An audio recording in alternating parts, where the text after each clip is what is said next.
Hello, કેમ છો બધા? સિયારામ. આજે આપણે એકદમ ઢાબા સ્ટાઇલ કાઠિયાવાડી કાજુ ગાંઠિયાનું શાક બનાવવાનું છે.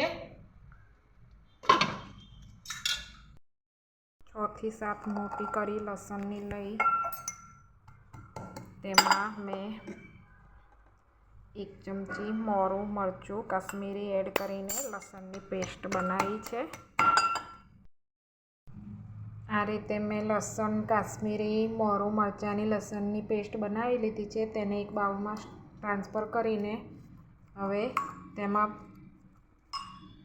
મેં 1 મોટી ચમચી ચણાનો લોટ એડ કર્યો છે, 1 ચમચી હળદર,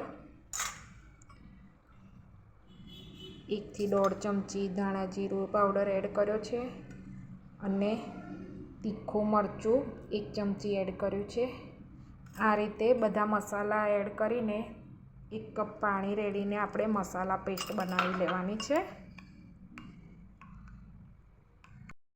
મસાલા પેસ્ટ આપણી રેડી છે.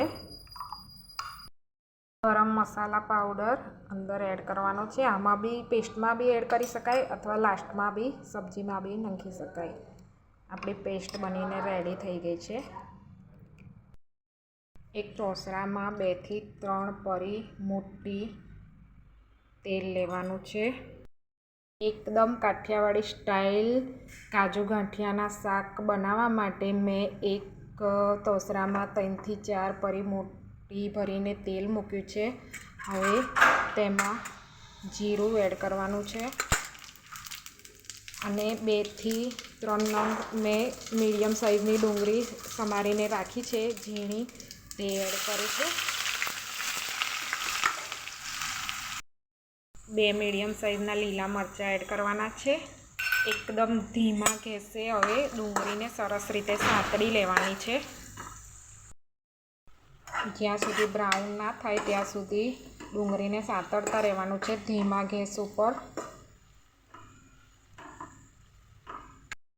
આ કાજુ ગાંઠિયાનું શાક મેં 2 થી 3 વ્યક્તિને સર્વ કરી શકાય તે માપથી બનાવું છું. તેના માટે મેં 2 મીડિયમ સાઇઝની ડુંગળી અંદર એડ કરી છે.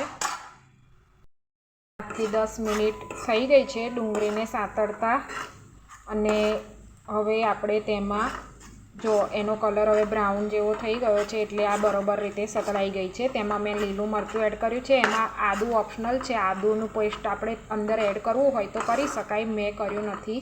હવે એમાં હું આપણે જે મસાલા પેસ્ટ બનાવી હતી તે એડ કરીશ. આ રીતે મસાલા પેસ્ટ અંદર એડ કરી દેવાની છે અને તેને સાંતળવાનું છે. આ રીતે મસાલા પેસ્ટ અંદર એડ કરવાથી આપણો શાકનો ટેસ્ટ અને કલર એકદમ ઢાબા સ્ટાઇલ આવશે. હવે તેને સારી રીતે મીડિયમ ગેસ ઉપર સાંતળી લેવાની છે. જ્યાં સુધી તેમાંથી તેલ છૂટું પડે નહીં ત્યાં સુધી 5 મિનિટ માટે આ રીતે સાંતળવાનું છે. આ રીતે 5 મિનિટ સાંતળવાથી તેમાંથી તેલ છૂટું પડી જશે. મસાલા પેસ્ટને સારી રીતે આપણે સાંતળી લેવાની છે. જુઓ હવે તેમાંથી તેલ છૂટું પડવા લાગ્યું છે એટલે આપણે જે 2 થી 3 નંગ મોટા ટામેટાની પ્યુરી બનાવી હતી તે હવે હું એમાં એડ કરું છું. 2 થી 3 નંગ મોટા ટામેટાની પ્યુરી બનાવીને એડ કરવાની છે. હવે તેને હવે 2 થી 3 મિનિટ માટે સાંતળવાનું છે સારી રીતે. ધીમા ગેસ ઉપર ટામેટાની પ્યુરીને કૂક કરવાની છે. પ્યુરી ફટાફટ કૂક થઈ જાય તેના માટે હવે આપણે સ્વાદ મુજબ અંદર મીઠું એડ કરી દેવાનું છે. આપણી ટામેટાની પ્યુરીને 2 મિનિટ માટે આપણે ઢાંકીને કૂક થવા દઈશું.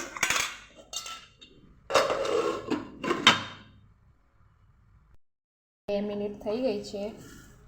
આપણી ટામેટાની પ્યુરી સારી રીતે તેલ છૂટું પડી ગયું છે અંદરથી.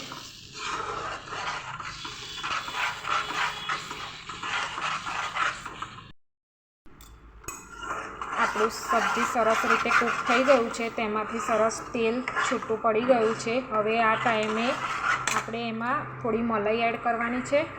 ઓપ્શનલ છે, આપણે કરવી હોય તો કરવાની અથવા ના કરો તો પણ ચાલે.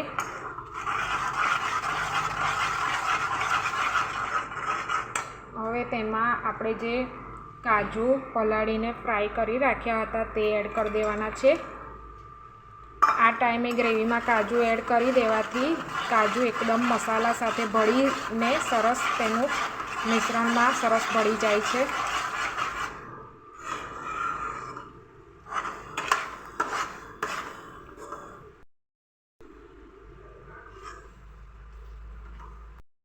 ગ્રેવીમાં હું અડધા કપ જેટલું પાણી એડ કરીને તેને ઢાંકીને 5 મિનિટ માટે થવા દઈશ.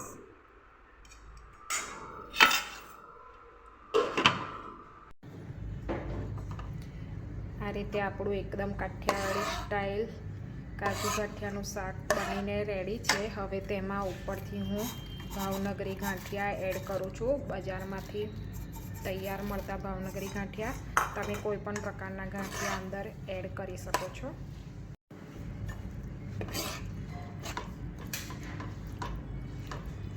ગરમ ગરમ કાજુ ગાંઠિયાનું શાક અને રોટલો કાઠિયાવાડી સ્ટાઇલ મેનુ રેડી છે.